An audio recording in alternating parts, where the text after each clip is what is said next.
My wife wants to eat my number two.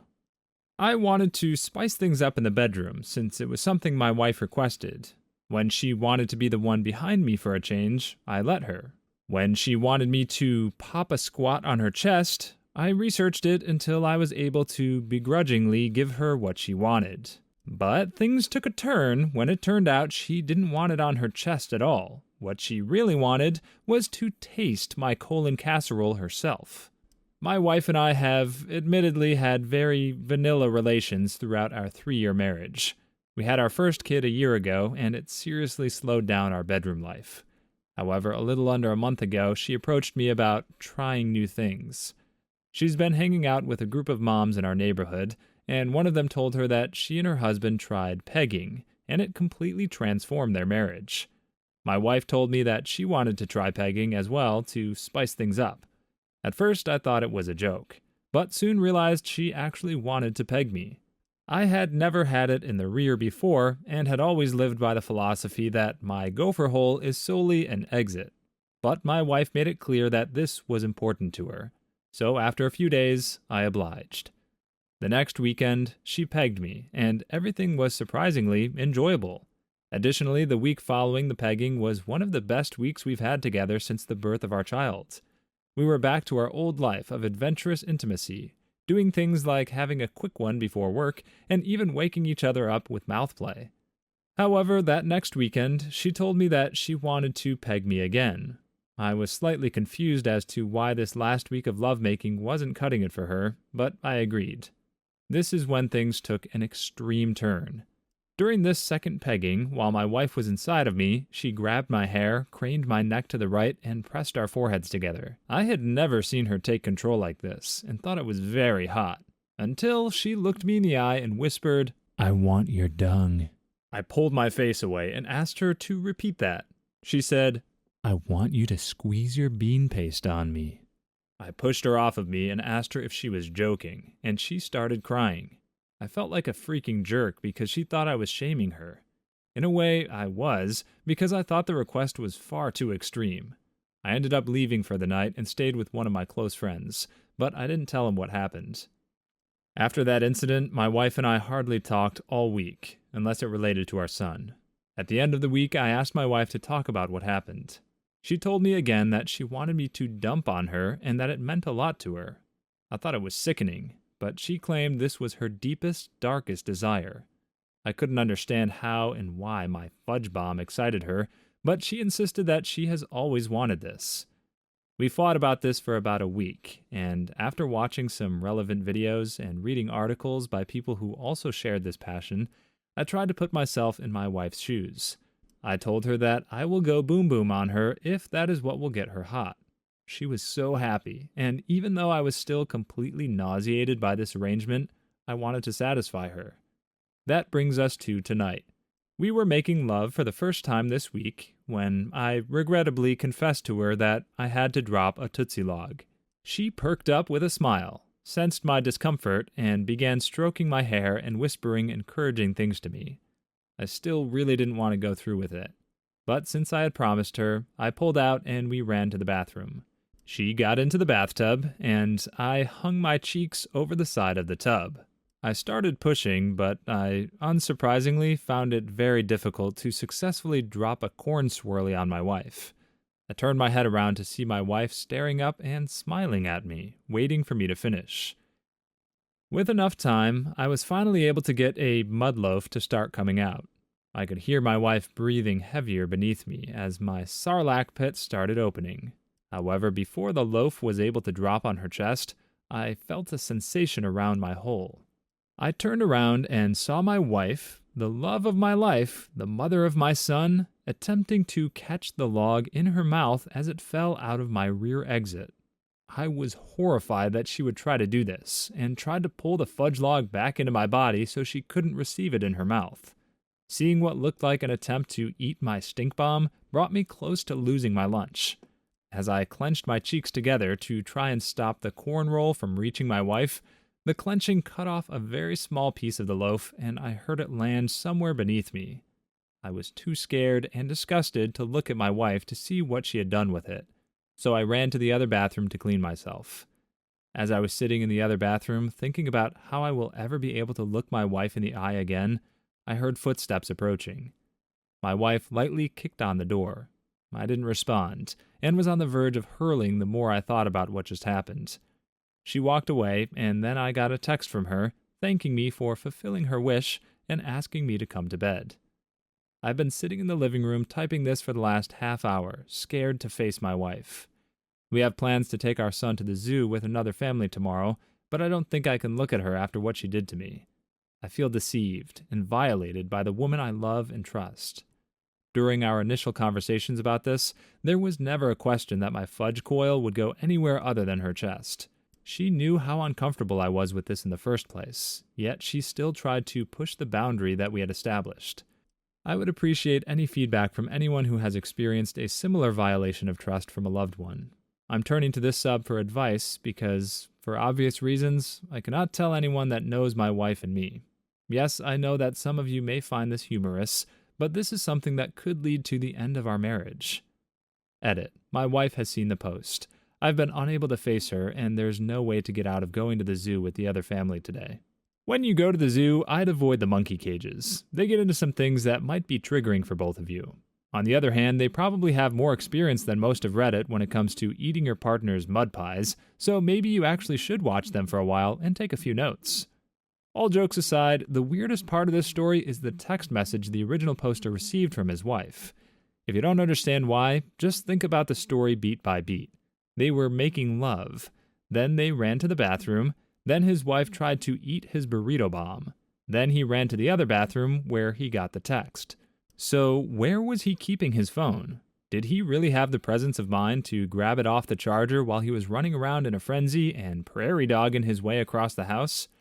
In any case, posting this on Reddit was a strange idea. This OP's plan was to avoid his wife until he got advice from a random 14-year-old on the internet. Even the commenters agreed that was a fruitless decision. If this is your best plan for learning how to support your partner's desires, this really might mean the end of your marriage.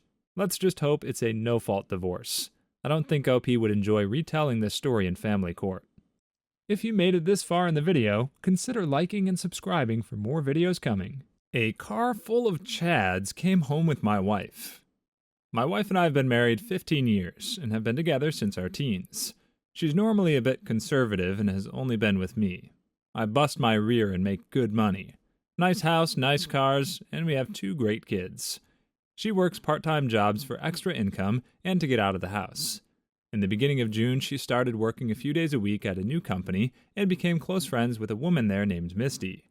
She constantly talks about her and texts back and forth every night, but I hadn't met her yet. Last Saturday night, my wife wanted to go have food and drinks with Misty at a local gastropub. I was totally cool with her going, and she said that she would be home by midnight. Her car was in the shop getting some minor paint work repaired, so she drove my truck. At 12:45 a.m., she still hadn't come home, so I sent her a text. She never replied to my text, so I stayed up watching TV until she arrived. At 2 a.m., I hear a car pull into the driveway. I looked out and I could see her and the female driver exit the car. I could see that there were 3 other people still in the car. I could tell that my wife could barely walk as the 2 of them approached the front door. I was concerned, but I figured that her friend was being nice enough to make sure that she made it into the house safely. When I opened the door, her friend said, "Hi, I'm Misty, your wife's best friend." I looked at my wife, and she's completely trashed. She barely even knows where she's at. Then her friend says, "We are here to get your Roku." They wanted our streaming device to use Netflix. I said, "Yeah, I think we're going to call it a night." Then Misty says, "We're going back to my place to watch Stranger Things." I said, "Not tonight." Meanwhile, my wife is totally out of it. I've never seen her this way. Misty grabs my wife's hand and says, "We don't need your permission." Then she starts leading her back to the car. I walk after them and see that there are actually 3 guys sitting in the car, 2 in the back and 1 up front. As I approach them, I grab my wife's hand and tell Misty to go the F home. At this point, my wife has enough sense to walk back over to me. Then one of the guys in the car starts running his mouth. This jerk has the audacity to say, "You don't own her." He's talking about my freaking wife, the mother of my 2 children. Then he says, "Do you want me to beat you up?" At this point, I lose my cool and reach in the car. I grabbed him by his neck. I could see the fear in his eyes, and the other two seemed like they wanted nothing to do with this. By now, my wife is walking back in the house, and her friend Misty is calling me a violent, controlling abuser. I tell them all to get the heck off my property, and I go inside to find my wife losing her lunch in the shower. I put her to bed and waited until Sunday morning to talk. When she woke up, I asked where my truck was and who the heck those guys were. She says, "What guys?" I said, "The freaking guys you brought home to get the Roku so you guys could Netflix and chill at Misty's house."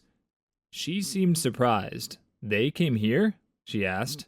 "Oh yes," I said. She claimed that her and Misty were having a couple of drinks after eating, and these guys kept coming over to talk with Misty. She remembers having a few drinks with them, but claims not to even remember getting in the car. I asked her if she did anything that I should know about, but she swears up and down that she would never. I told her that this was complete BS, and that this will never happen again. And then I told her the entire story about her friend coming to get the Roku, and she thought I was joking. I showed her the actual Ring doorbell recording. She was in complete shock at herself and couldn't believe the things her friend was saying. I told her that she could drop the friend or move the heck out. She chose to drop the friend and even agreed to quit the job. Then Misty started blowing up her phone, and my wife blocked her. Later on Sunday, a police car showed up, and I thought for sure I was getting arrested for choking that jerk. But Misty had called in to have a wellness check on my wife because she thought my wife was in danger. Today, that witch Misty called me at my job and said, "I know things about you." I told her to shove off, that I would get a restraining order if she ever contacted us again. I asked my wife what the heck she was talking about, and she acted like she had no idea. Now, I'm not 100% sure that my wife is as innocent as I thought. Not sure what to do next. This one's got a pretty controversial comment section. First off, it does certainly seem as if these guys might not have had the best intentions for OP's wife. However, he doesn't actually seem to care about that as much as he claims. In fact, whether they were well-meaning or not, the Chads were right to call him controlling. Suggesting she drop Misty as a friend is one thing, but the ultimatum, pushing further to get her to quit her job so she won't be anywhere near Misty, that makes it sound more like he's worried his wife really did tell Misty something incriminating about him. And it's not too hard to imagine after looking at his responses in the comments. A lot of people wondered if these guys might have laced his wife's drink with something.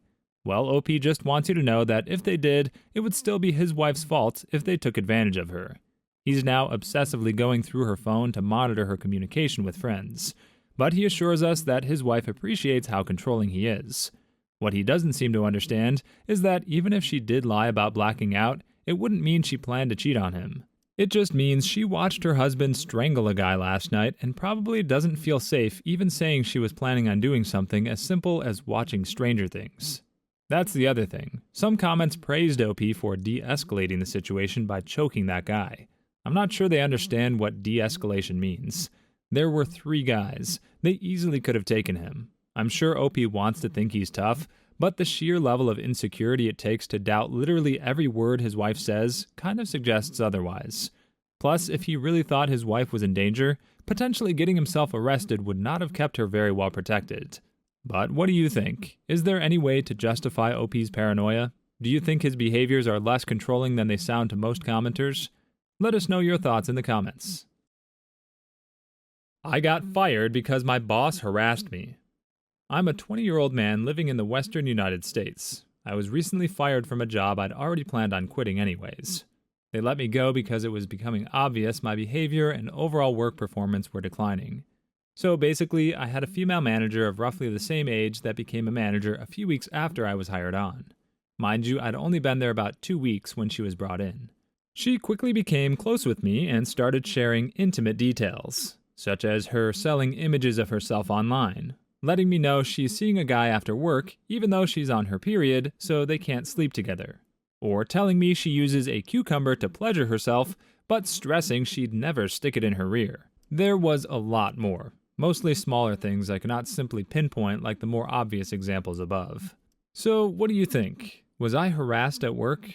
As a man, I'm struggling to believe I was, or to even admit it in general. I was going to quit to avoid any conflict.